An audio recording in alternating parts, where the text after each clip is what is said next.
রান্না করতেছি একটা আছে আরেকটা সিলিন্ডার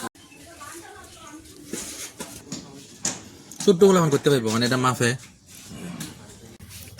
বাবা এটা তো পাকুয়া সুর ঠিক আছে ভাই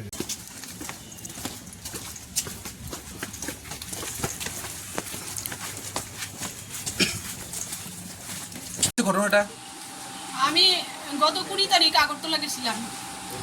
আজকে 11টা নাগাদ বাড়িতে দেখি আমার ঘরের দরজায় তালা খুললা দেখি আমি ঘরে ঢুকতে পারতেছি না, ভিতর দিয়ে সিটকানি লাগাই না। তারপরে ভালো করে লক্ষ্য করে দেখলাম আমার ঘরের পিছনের জ্বালানা ভাঙ্গা, জ্বালানা খোলা, শিক একটা খোলা আর কি খুললা, মানে ভিতরে কেউ ঢুকছে, ঢুকে সেটা মানে যাই হোক করছে চুরি কি আমি তো কিছু বুঝতে পারছি না। তৎক্ষণাৎ আমি প্রশাসনের দ্বারস্থ হয়েছি, দ্বারস্থ হয়ে তারা জানাইছি, তারা আইসে আমার বাড়িতে সেটা দরজা খুললা ঢুকা হয়েছে, ঢুকে সেটা দেখছে এমন মানে আমার আলমারি তারা যে ঢুকছে চোর ভাঙ্গনের অনেক চেষ্টা করছে, আলমারিটা অনেক মজবুত থাকায় এটা ভাঙতে পারছে না।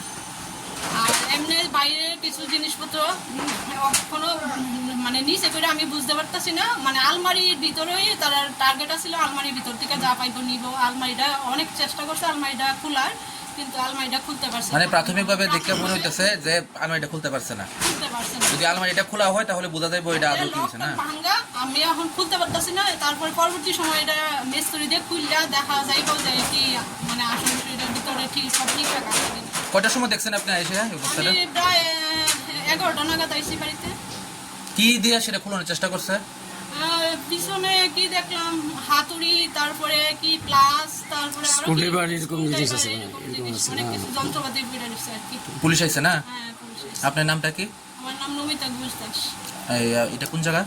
এটা কৃষ্ণ মন্দিরের অপোজিট, এটা মাতুর সঙ্গে করা হয়। ঠিক আছে, ওকে।